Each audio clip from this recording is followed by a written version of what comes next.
the diagram below and use it to answer the questions that follow. So we have this diagram which contains HCl, hydrogen chloride gas, that was purpled inside here. So it has H, this is HCl,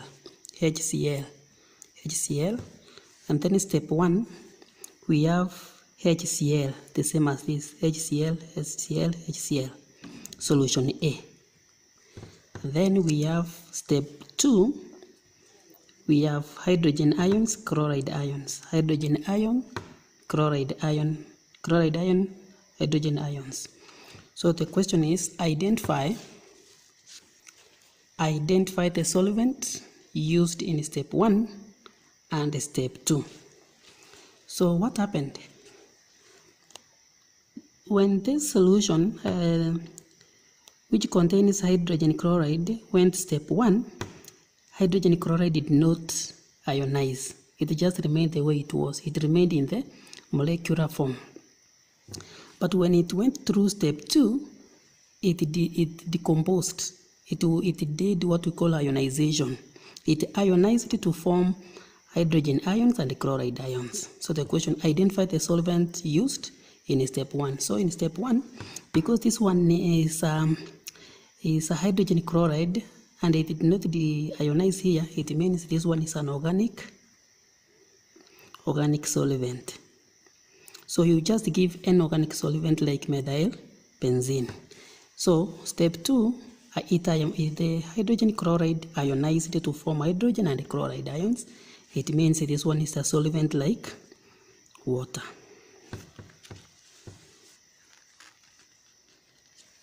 So step 1 is methyl benzene, or you can use an organic solvent. Step 2, water.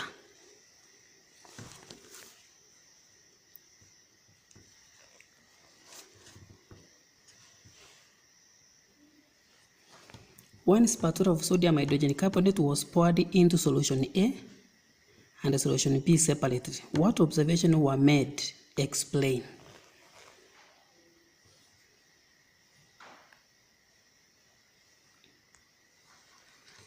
Effervescence occurred in solution B because hydrogen chloride gas ionizes in water to produce hydrogen ions. Remember, hydrogen ions are responsible for the acidity. So this one dissolved to formed an acidic solution. That's why sodium hydrogen carbonate reacted, producing a lot of effervescence. No effervescence was observed in solution A. There was no effervescence in solution A because here there was no ionization. There was no hydrogen ions produced because methyl benzene, hydrogen chloride dissolves in hydrogen benzene, but it does not dissociate. It does not ionize to produce hydrogen ions. So in solution A, there was no effervescence because hydrogen chloride does not ionize in organic solvents, hence no hydrogen present.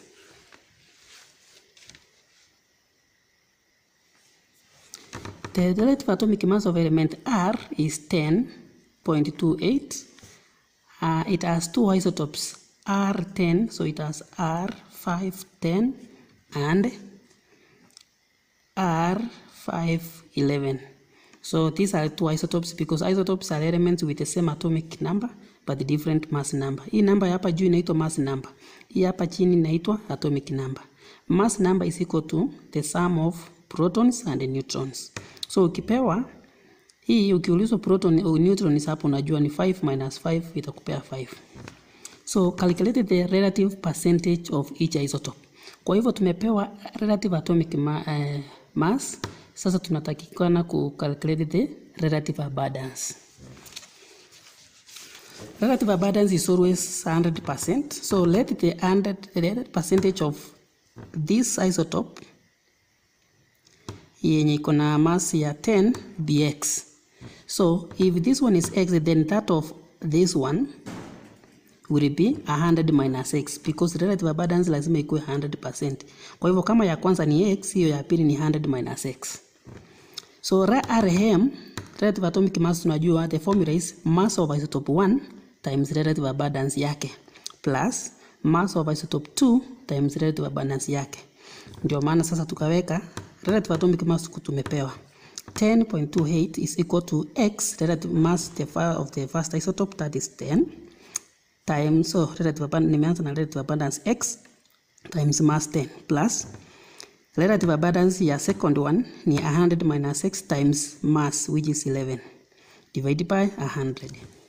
So this is 10.28 is equal to 10X plus 110, C times C, 1100 minus C times C, 11. After that, now hii 10 tuitoe hapa chini, you multiply both sides by 100. Hii 100 na hii na cancel.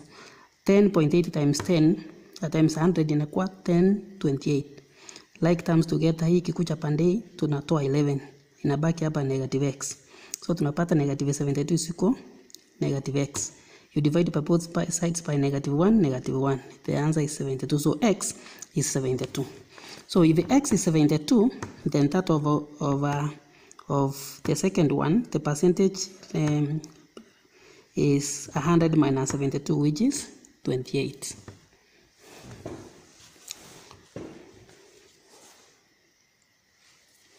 The structure shown below represents two cleansing agents, A and B. We have RCOONA. It is okay to put a positive there. And R this, that is B. Identify the cleansing. Remember, we have two types of soaps. Not soaps actually, but the detergents. So we have the soapy detergent and the soapless. Soapless ni kama Omo liquid soaps. Na hiyo inakuanga na benzene ring. This is called the benzene ring, and inakuanga na sulfonate group. Ukiona SO3, that one is a soapless detergent. When you see R stands for the long carbon chain, R. And this one is the carboxyl group. Therefore, this one is the soapy detergent. Soapy detergents is the same example is Par soaps, like Kibuyu, Center, and that. So identify the cleansing agents. The A is a soapy detergent, B is a soapless detergent. Unajuaje? Ukiona hii ring na uone SO3, hiyo ni soapless detergent. Which cleansing agent would be more suitable for washing in water containing magnesium sulfate? Magnesium sulfate, these are the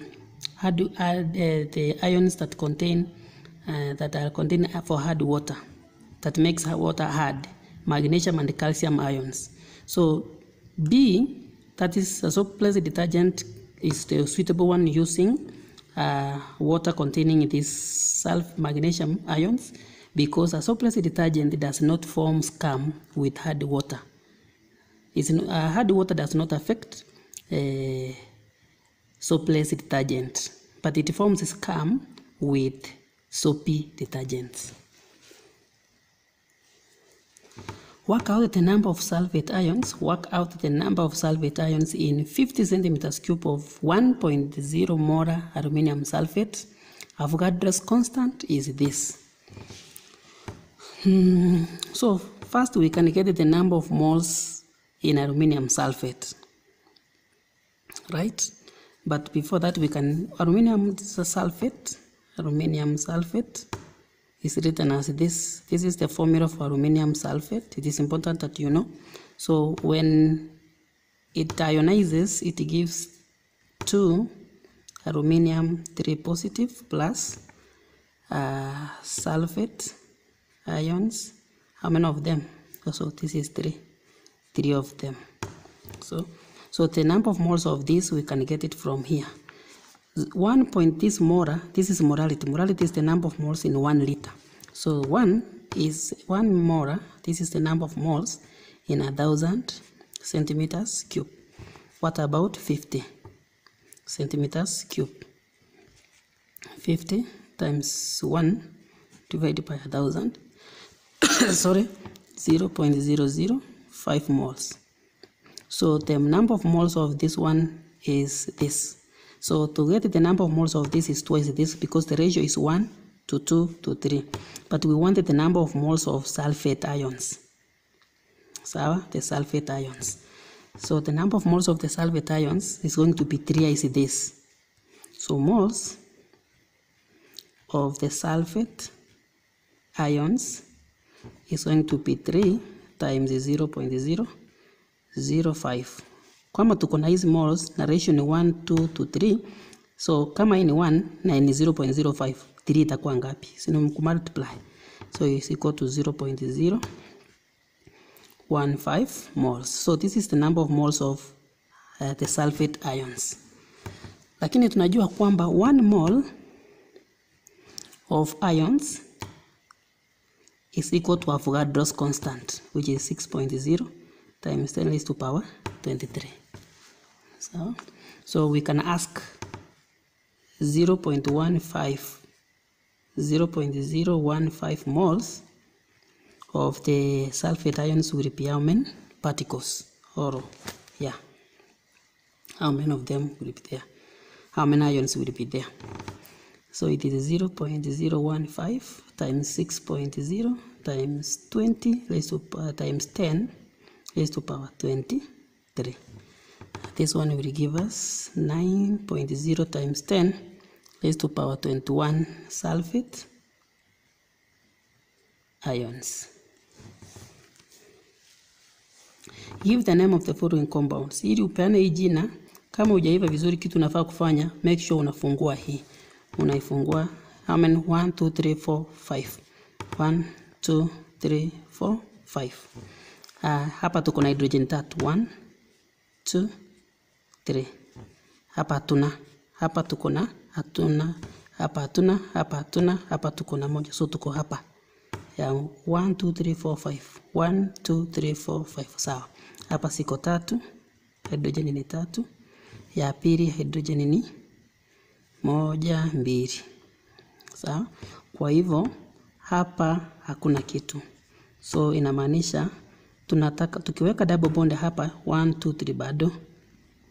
So this one is supposed to be a triple bond. Kwa hivyo ukishaweka zenye umepewa, una make sure each carbon imesurroundiwa na 4 covalent bond. So that's why nimeongeza 2 hapa ndio ikuwe 1 2 3 4 1 2 3 4 1 2 3 4.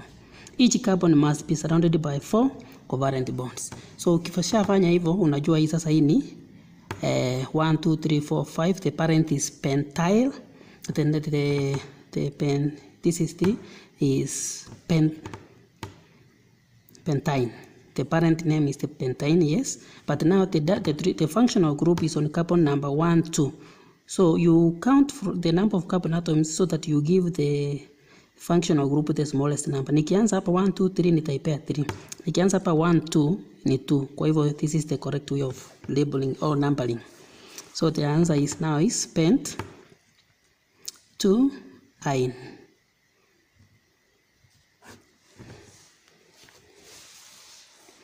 This one 1 2 3 4 5. So the parent name is pentane. Lakini the functional group here is OH. So that one is pentanol. So because it is an alcohol. So we want to start numbering this compound. Where do you begin giving the carbon atoms the numbering? 1 2. Hapa hivi ushajua this is an alcohol. So the functional group is OH. Una make sure hii OH imepewa the smallest number possible. 1 2. Ukianza hapa 1 2 3 utaipea 3. So the correct way of numbering is 1 2 3 4 5. Una make sure the functional group imepewa the smallest number possible. So we will have 1 2 3 4. So kwa 4 tuko na bromine. Kwa 3 tuko na methyl group. Lakini hatuwezi anza na methyl because hii lazima ikuwe alphabetical order. Ukiandika 3 methyl, 4 bromo, pentan, 2 all, uko sawa, lakini utakuwa umepata 0 kwa sababu you have not considered the alphabetical order. Sawa? So the correct way is to use alphabetical order. We will start with 4 bromo. B comes before M. So bromo, 3 methyl, pentan, 2 hii ni ya mahali the functional group iko 1 2 carbon number 2. Pentan 2 and then all. Butane and bromine reactor shown. Name the type of reaction taking place in this. So the reaction where butane, alkanes only undergo one reaction, and that chemical reaction is called substitution reaction. They don't undergo any other reactions other than substitution reactions. They undergo only substitution. And for substitution to occur, there must be a condition necessary for that substitution. Here, we must have UV light. So the condition is the UV light.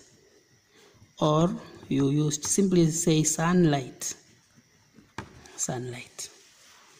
Calculate the oxidation number of sulfur in this. To calculate the oxidation number, this is an ionic compound. It has got a charge. So sorry, you have to equate to -2. So because the sulfate yenye tunatafuta iko 2, we use 2x. So 2x plus oxygen moja inakuanga -2, but there are 3. So -2 times 3 is equal to the charge. The charge is -2 is equal to the charge. So 2x minus 2 times this is -6 is equal to -2. Like terms together ikuje huku. So taongeza 2x is equal to 4. And then x itself is equal to +2. So the oxidation number for sulfur in this compound is this. What if you had a compound like sodium, this one? If you were told to find the oxidation number in this compound, this one is now a compound, it has no charge. If you want the oxidation number of sulfur here, you write hydrogen in 1, that is 1 times 2 plus x plus oxygen moja ni -2, there 4 times 4 equal to 0. If it is a compound or an atom like magnesium, like aluminium, we will equate it to 0. Sawa? Hiyo ndio nilikuwa nataka ujue. So itakuwa 2 plus x minus 8. So umeona? Hii times ni -8 is equal to 0. You like terms together. This one is hii otherwise itabaki x minus 6 equal to 0. So x equal to +6. So the oxidation number of sulfur here is +6, while here it is +2. Asifanani, inategemea ni compound gani umepewa. Kama ni ion, tuna equate with the charge. Kama ni compound yenye haina ion, tuna equate to 0. Consider the following half cell reactions. These are the half cell reactions we have been given. Using the above potential values, explain whether it would be appropriate to store a solution of zinc nitrate in a container made of element Y. Element Y. Can zinc be stored there? Zinc tunajua inakuanga negative, but hapa tumepewa ikiwa positive. So you use what the potential values above. So usitumie what the knowledge unajua. Use what you have been given. To answer this question, first you calculate the EMF. EMF. Sawa? If the EMF is negative, the reaction will not occur. Not occur. Sawa sawa? If the EMF equal to positive, the reaction will occur spontaneously. The reaction will occur. Hiyo ndio kitu sasa unafanya. If the EMF is negative of zinc ions and Y, and then the reaction, if it is negative, the reaction will not occur. If it is positive, the reaction will occur. Kwa hivyo, the first thing we do is to calculate the EMF. E theta of the cell, E cell, is given by E theta reduction minus E theta oxidation. So, using this one, now which one will undergo oxidation? We are considering this and this. Which one will undergo oxidation? Kwanza tumeambiwa determine whether zinc will. Kwa hivyo, zinc is the one that is going to undergo oxidation hata kama iko negative. Tumeambiwa we are determining whether zinc will be stored in this element. zinc ndio inaweka kwa hii Y. So zinc will undergo oxidation. Zinc will undergo oxidation.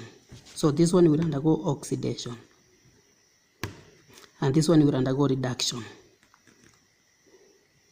So it depends on the question given. So venye question inaulizwa. That's why it is important to understand the question. Explain whether it would be appropriate to store a solution of zinc nitrate. Kwa hivyo zinc ndio inaweka kwa hapa kwa hii container iko Y. Zinc is going to, we want to see whether zinc is going to oxidize this one or not.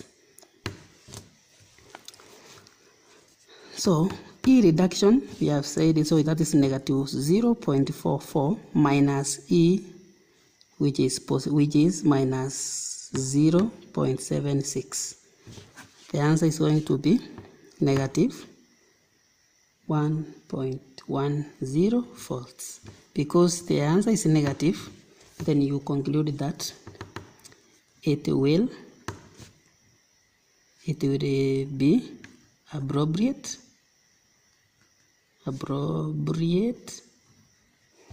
since no reaction will occur.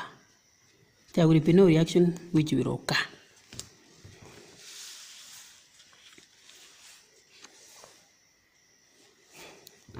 Study the scheme below and answer the questions that follow. We have solid, white solid, which reacts with sulfuric acid and heating. A colorless gas is produced. A colorless gas X reacts with ammonia to form a white fume Y.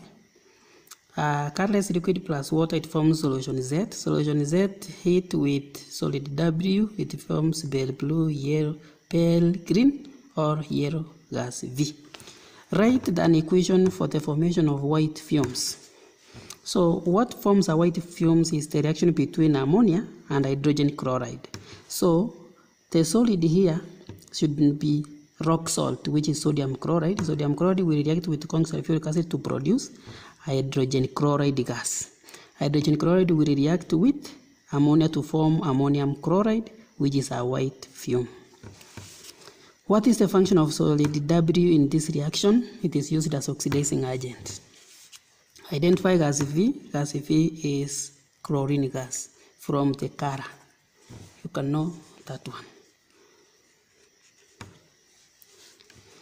When a current of 1.5 amperes was passed through a cell containing the charge of 3, the metal L for 15 minutes, mass of cathode increased by this. 1 Faraday is equal to this coulombs. Calculate the quantity of electricity used. The formula is quantity of electricity is equal to current I times T. Time must be always in seconds. Here we have been given time in minutes. It is your responsibility to change the time from minutes to seconds by multiplying by 60. So it is current, which is 1.5 amperes times 15 minutes times 60 to convert this one into seconds. And this one gives us 1350 coulombs. Determine the relative atomic mass of metal L, relative atomic mass, RFM. But we were given that L is 3 positive, so it has a charge of 3. 1 Faraday is equal to 1 charge actually. If they have 3 charge, the charge is 3 positive, it means it has 3 Faradays. So 1 Faraday is the same as 1 charge. If the charge is 1, it has 96,500 coulombs. So what will be 3? The charge is 3, it means it is 3 Faradays. So 3 Faraday will be how much? So it is this one times this, which is this coulombs. 1 mole is equal to RFM is equal to this. But we have been given that this 1350 coulombs will produce 0.26 grams. So tunataka kujua hii ita produce ngapi, and this one will give us the RFM. Sawa? So this times this divided by this, it gives us 7.756, and that is the relative atomic mass of L. Please allow me, I'm doing faster because of time. So that's why I am showing you what I have done already. I hope you will follow up. A student dissolved solid J in water and carried out the following test. He added barium nitrate to a 2 centimeters of solution and observed the formation of a white precipitate. To another portion, he added aqueous ammonia till in excess, where a white precipitate that dissolved in excess was noted. Write an ionic equation for the reaction between solution J and excess ammonia. So whenever you hear that ammonia was added until in excess, if it is ammonia, then the white precipitate dissolved to form a colorless solution, that one is always zinc, 2 ions present. So you should know that.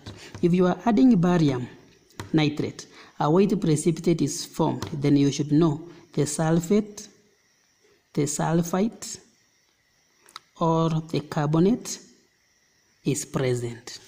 So these 3 must be present. So to write an equation, we write zinc ions plus 2 hydroxide ions, which forms a white precipitate of zinc hydroxide. In excess, the zinc hydroxide in excess ammonia dissolves to form a complex which we call tetraamine zinc 2 ions. So this is the equation which you must master because it is a very common question. Solution J, barium. So barium plus the sulfate ions, it will form barium sulfate. Instead of this, you can use the sulfite. Instead of this, you can use the carbonate, because both of these 3 will form a white precipitate with barium nitrate. So nimechagua hiyo. You can use either this or this.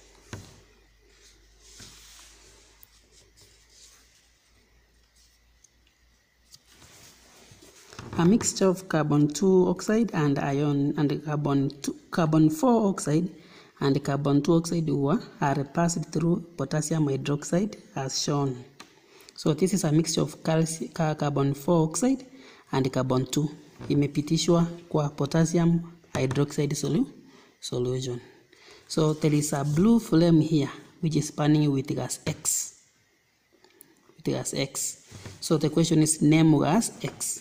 Which gas do you think is burning here? Is it carbon 4 or carbon 2? Is it CO or CO2?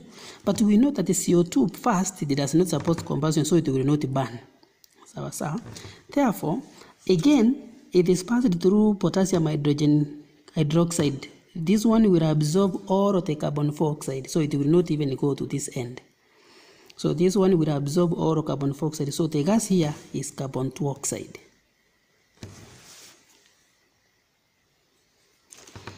Write the equation of the reaction that takes place in the boiling tube. In the boiling tube, we have potassium hydroxide, which will react with carbon 4 oxide. And the reaction is going to form potassium carbonate plus water. So you need to balance the equation like this. So this is how you write the equation. Explain why calcium hydroxide is used as to confirm the presence of carbon 4 oxide and not sodium hydroxide. Sodium hydroxide or potassium hydroxide cannot be used to test for carbon 4 oxide. The reason is that the carbonate that is formed, sodium carbonate and potassium carbonate, are soluble. They are colorless solutions, so they will not form a white precipitate. But calcium hydroxide will form a white precipitate with carbon 4 oxide. Therefore, you will see that carbon 4 oxide was bubbled through here. You would now be able to know. I have said potassium hydroxide and sodium hydroxide cannot help us to confirm the presence of carbon 4 oxide. Why? Because the reaction between sodium hydroxide and CO2, it forms a soluble salt, which is sodium carbonate or potassium carbonate, if it is this one. So that one will not form a white precipitate. Calcium hydroxide will react with carbon 4 oxide to form calcium carbonate, which is a white precipitate, while sodium hydroxide will react with CO2 to form a soluble salt, sodium carbonate, hence no white precipitate.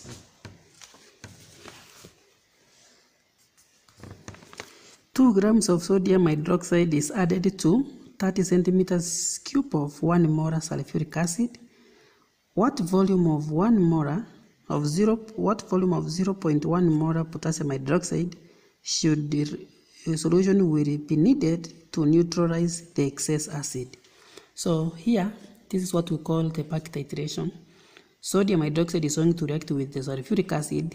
Because the acid is in excess, again it is going to be reacted with potassium hydroxide. So allow me take you through the calculations very fast because of time.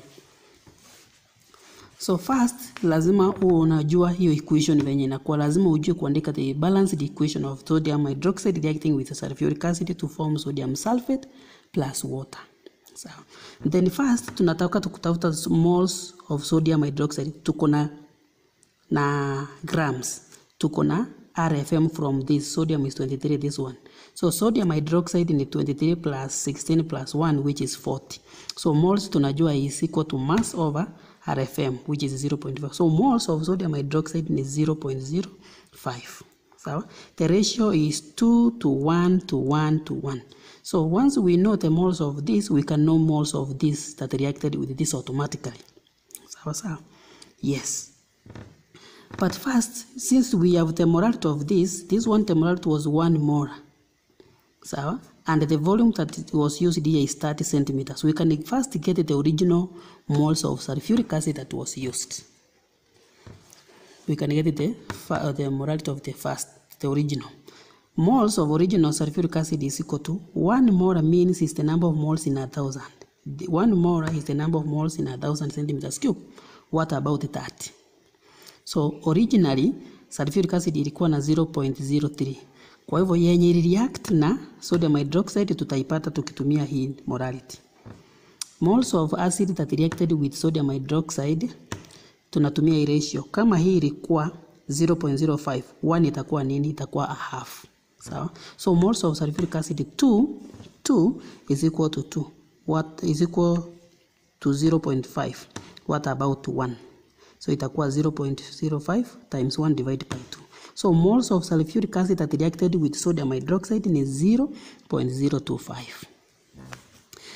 So inamaanisha as moles ya sulfuric acid yenye ilibaki ni 0.03 minus 0.025 yenye react na sodium hydroxide. So yenye react na potassium hydroxide ni hii sulfuric acid, number of moles yenye ilibaki. So moles of sulfuric acid itakuwa twice kwa sababu the equation will be the same. Sasa tuko na moles of sulfuric acid, moles of sodium hydroxide, equation itakuwa kama hii. Itakuwa twice. So itakuwa ndio maana hapa ni 2 times hii moles. So this is the number of moles of sodium hydroxide. Potassium hydroxide. Lakini tunajua molarity ya potassium hydroxide ilikuwa 0.1 molar. Sawa? In 1,000 iko hii. So in 0.1 is equal to 1,000. So tutauliza this moles of potassium hydroxide itakuwa ngapi? So itatupea 100, and that is the volume of potassium hydroxide which will react with excess acid. The setup below shows the catalytic oxidation of ammonia in the laboratory. This is the hot platinum. This is ammonia inside here. State and explain the observation made. Write the chemical equation for the first reaction taking place in the beaker. Then, yes. So, state and explain the observation. Production, there will be a production of brown fumes. That is the first observation. Or you can say platinum rod grows red. Yeah, it grows red. The reason why it is going to grow red, it is because the reaction between ammonia and oxygen is exothermic. It produces a lot of heat. Therefore, heat produced makes platinum to grow. Brown fumes are formed due to the oxidation of nitrogen 2 to nitrogen 4, which is brown. So when ammonia is reacting this way, it produces nitrogen 2. Nitrogen 2 on coming up here, it finds oxygen and then it oxidizes the nitrogen 2, which is colorless, to nitrogen 4, which is brown. That's why the brown fumes are observed.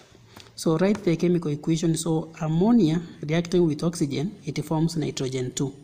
The nitrogen 2 are then oxidized by oxygen in the air to form nitrogen 4. So this is the first equation which takes place before the nitrogen 2 is oxidized. So this is the equation which you are supposed to know how to write. Write the chemical equation representing the thermal decomposition of the nitrate of the following. Remember, the nitrate of potassium and the sodium is different from the others. When potassium nitrate or sodium nitrate are heated, they produce the potassium nitrite plus oxygen nitrite. Others like copper nitrate, lead nitrate, it will produce the oxide, the nitrogen 4 and oxygen. But silver and mercury will also behave differently. So silver will give you silver metal, nitrogen 4 and oxygen. So it is important for you to note those differences when nitrates are being heated. So in summary, most reactive metals, when the nitrates of most reactive metals, they produce the nitrites plus oxygen, that is sodium and potassium. The middle metals like copper, zinc nitrate, copper nitrate, lead nitrate, when heated, they form the metal oxide, nitrogen 4 or oxide, then oxygen. Those metals that are less reactive like silver and mercury towards the end, because they are the least reactive the metals here, they produce their metal, nitrogen 4 and oxygen. Using an energy cycle diagram, calculate the standard enthalpy change of formation of carbon disulfide. So carbon disulfide is CS2. This is called carbon disulfide.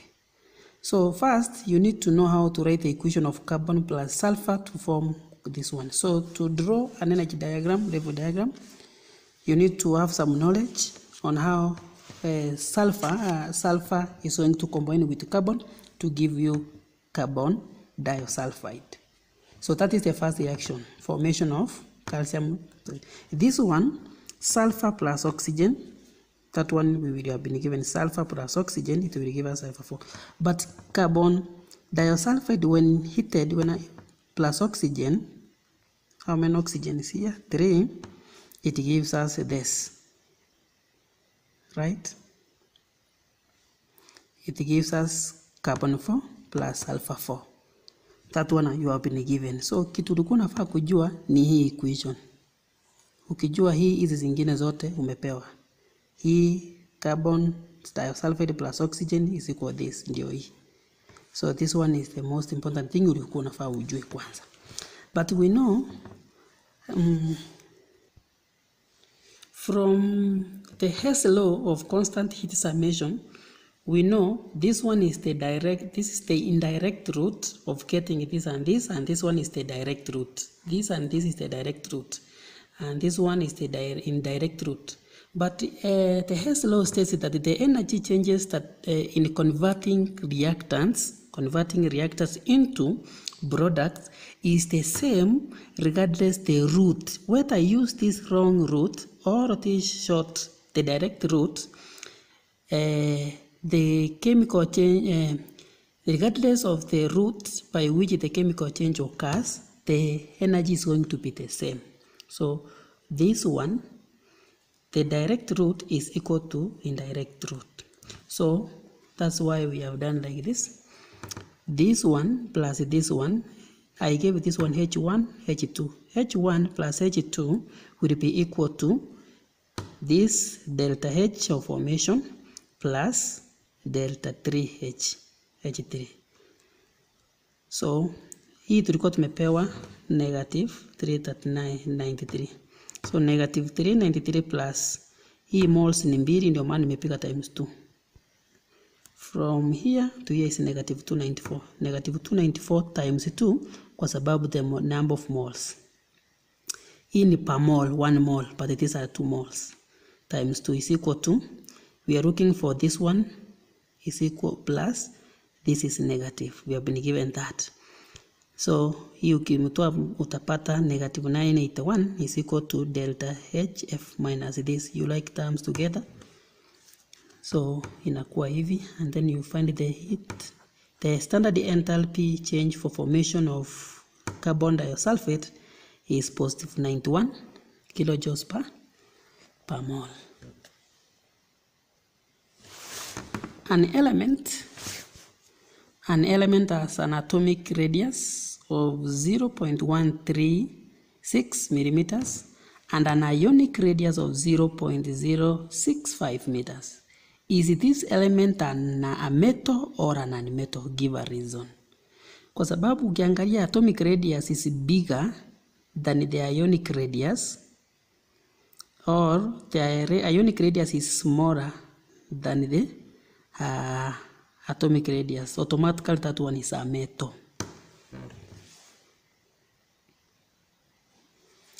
The element is a metal. It loses electrons to form an ion, hence stronger nuclear attraction to the remaining electrons. So as the outermost energy levels electron is removed, the nuclear attraction becomes stronger. Then it pulls the outermost energy, the remaining outermost energy, the outermost electrons that are remaining even more, making the radius small, the ionic radius small. So the element is a metal. It loses electrons to form an ion. A radioactive element weighs 384 grams. After 270 days, its mass fell or reduced to 48. Calculate the half-life of the element. A half-life. First, you should know what is a half-life. A half-life, it is the time taken for a radioactive isotope to decay or to disintegrate to a half its original mass. So that time that it takes to decay to a half its original mass is called the half-life.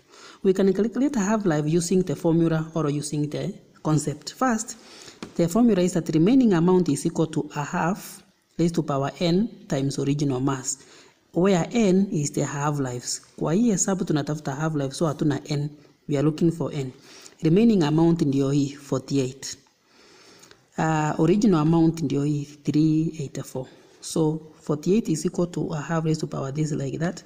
We remove this here, divide by both sides by this. Tunapata hivi, so hiyo ukidivide by itakupea hii. Raised to this. Tunataka n, we can use the logs. So you introduce logs, inakuwa log 0.125 is equal to n log 0.5. When you divide by that, you find that the n is equal to 3. So we have 3 half-lives. So if the total time it takes is 270, 1 half-life is, so 3 half-lives is equal to 270. 1 half-life will be what? So it will be 90 days. So 1 half-life is 90 days. If that is difficult, you can use the general understanding. Original mass ilikuwa 384. So the half-life ni the time taken for the mass to reduce to its original, yani a half original. Kwa hivyo 382 a half ni nini? Ni 192. Kwa hivyo hii hapa kutoka hii time kutoka hapa mpaka reduce mpaka hapa ndio inaitwa a half life. So ikatoka hapa ikafika hapa. Kutoka hapa ikafika hapa mpaka mwisho ikafika 48 because mwisho ilifika 48. So tunataka kuona a half lives ngapi zilikuwa hapo, ni 1, 2, 3 mpaka ikafika hapo. So there are 3 half lives. 3 half lives is equal to 270 days. 1 half life itakuwa ngapi? Itakuwa 90 what? Days. So you can use it, the formula or the knowledge.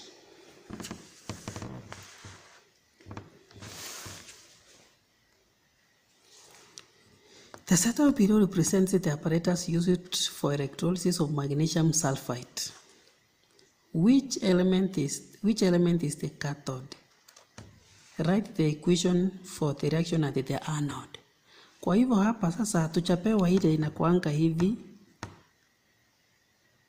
ndio tuchague tujue cathode ni gani, positive inakuanga hii mrefu, negative hii. Sasa hatuna, tutajuaje? Kwanza kuna vitu vidogo unafaa kuelewa kwa electrolysis. Sawa? First, magnesium sulfate iko na how many ions? Iko na 4 ions in it. Iko na magnesium 2 positive, iko na hydrogen ion from water, iko na hydroxide ion from water, na iko na sulfate from magnesium sulfate. Those that are negatively charged inakuwa attracted towards the positive. Those that are positively charged they go to the negative. So the negative is the cathode. The positive is the anode. So this one will migrate to the anode. This one will migrate to the cathode. Sawa. Hiyo ndio kitu nafaa kujua. Alafu this one is going to produce hydrogen gas and oxygen. So hydroxide ions are discharged at the anode, and in the presence of that one they give us oxygen.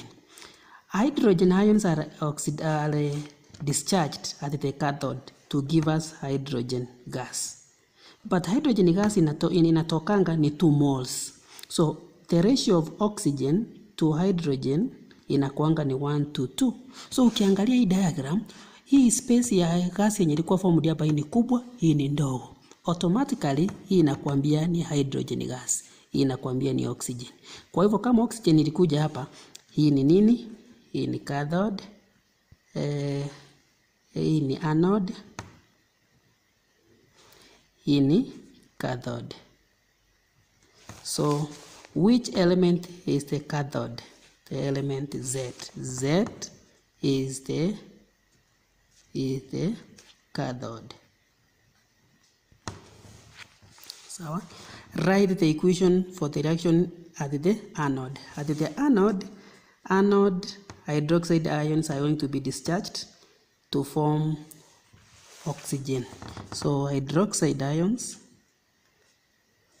are going to be discharged to form water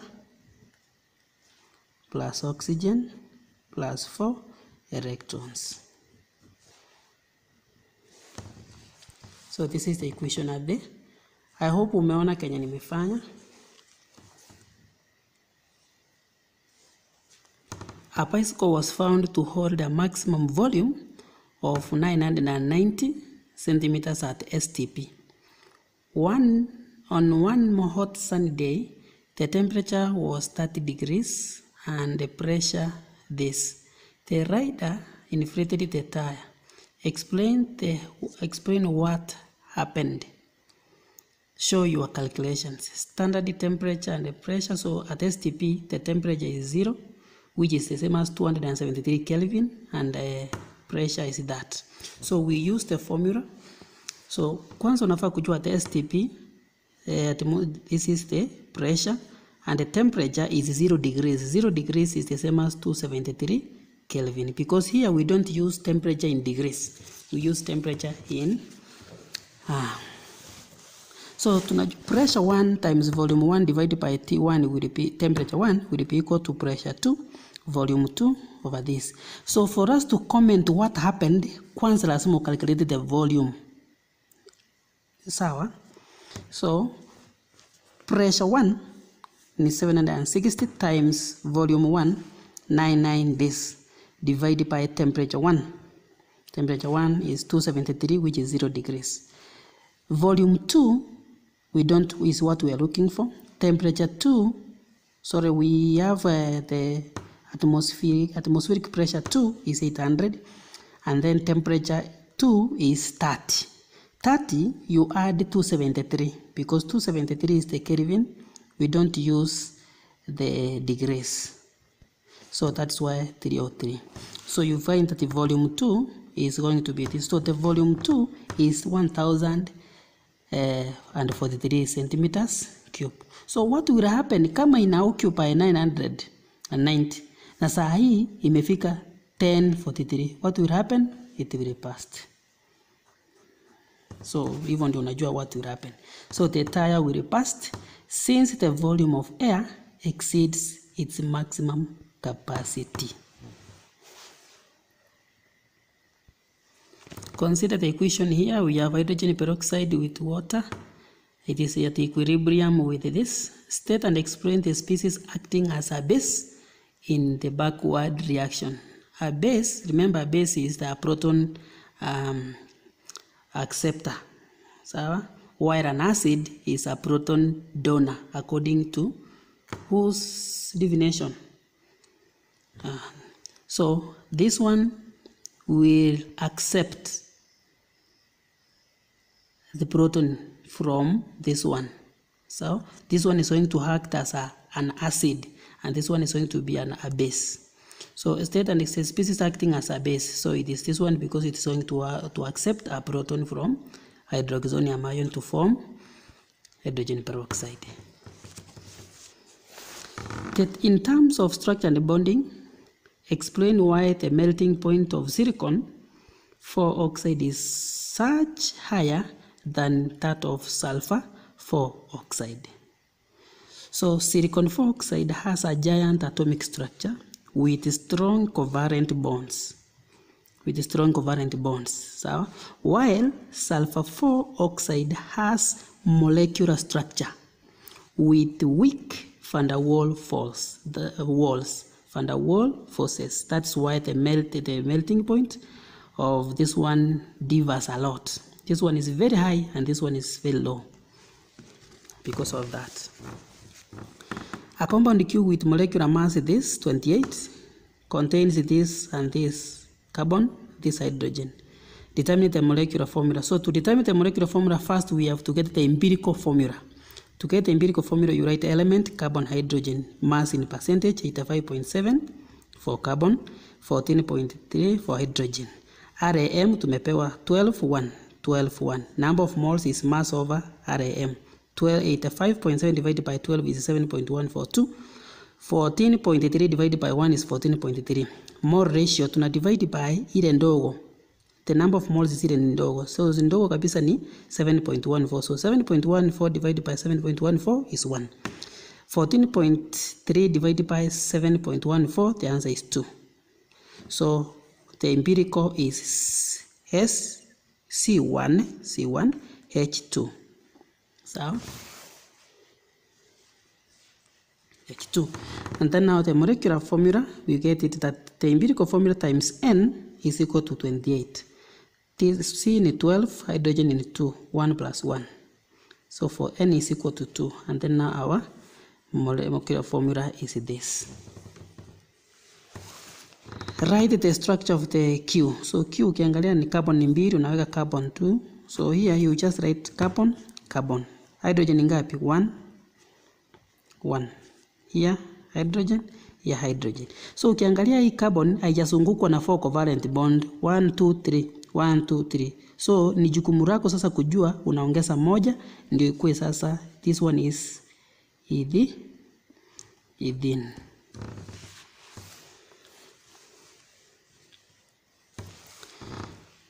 The following setup was used to investigate the condition necessary for rusting of iron. After several days, it was found that the nails did not rust. Identify solid B. So if there was a solid B here, it must have absorbed all the moisture from there, and that one is anhydrous calcium chloride because it is a drying what? Agent. The following are the standard electrode potentials of some Havel cell reactions. Use the data to answer the question 34, so you can look at the table like that. So suggest the identity of U. U is 0. Ni gani ile nakuanga na 0? Ni hydrogen. So that one is hydrogen. Draw a label diagram for an electrochemical cell that would produce the largest EMF. The largest EMF will be produced by the most negative and the most positive. The most negative and the most positive will produce the largest EMF. So tunaenda kuunganisha S na W. So and this is the diagram for S and W. So S unaweka 1 molar solution S, and this one will be electrode S. This is the salt bridge. Don't forget to label salt bridge. This one is going to be W. So electrons will move from, this one is going to be, this one will undergo oxidation. So electrons will move this way, because this one is more reactive than this. So this one will undergo oxidation, this one will undergo reduction. Study the diagram. So you can see we have this sodium na 10 waters, sodium 1 water. Give the UPAC name of the compound A. This one is sodium 10, inaitwa decahydrate. So sodium carbonate decahydrate. That is the UPAC name. Deca, it is for the 10 waters. If it is this one, is called sodium monohydrate. Sawa sawa. Kama iko na 5 hapa, inaitwa sodium pentahydrate. So this one is decahydrate. Give the name of the process. Which process is this? Where a substance loses water of crystallization to the atmosphere. That one is called efflorescence. Efflorescence process. Write an equation to show the compound when compound B is heated in a boiling tube. So this one, if it is heated, it loses water of crystallization to form this one as a solid, water, and this one is also a solid.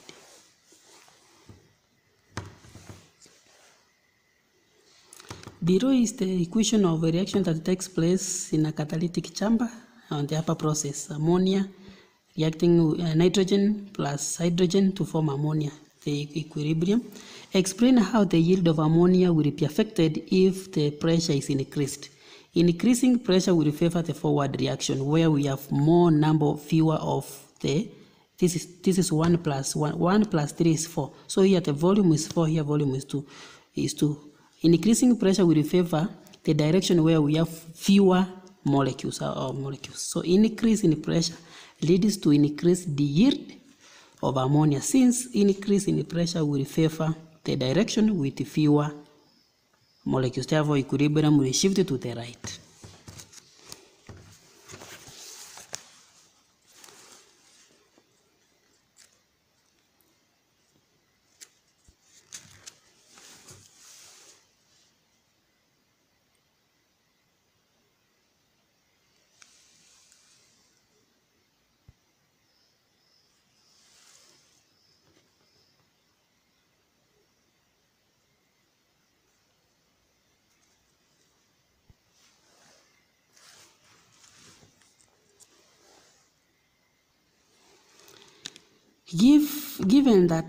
Given lead 2 oxide, nitric 5 acid, sodium carbonate solid, and water, explain briefly how you can prepare lead 2 carbonate. So you react lead 2 oxide with nitric acid to form lead 2 nitrate. Dissolve sodium carbonate in water to form a solution of sodium carbonate. Mix lead nitrate and sodium carbonate solutions to obtain lead carbonate solid. Filter the mixture to obtain lead carbonate as the residue. Dry the residue between filter papers. The diagram is also the laboratory preparation of oxygen. Oxygen, we have 2 ways of preparing. When we use water, here we must have sodium peroxide. When you see here, it is hydrogen peroxide. If you see hydrogen peroxide here we have potassium, we have manganese 4 oxide, which is the catalyst. Write the equation. This is sodium peroxide plus water. It gives you sodium hydroxide plus oxygen. Commercial uses of oxygen.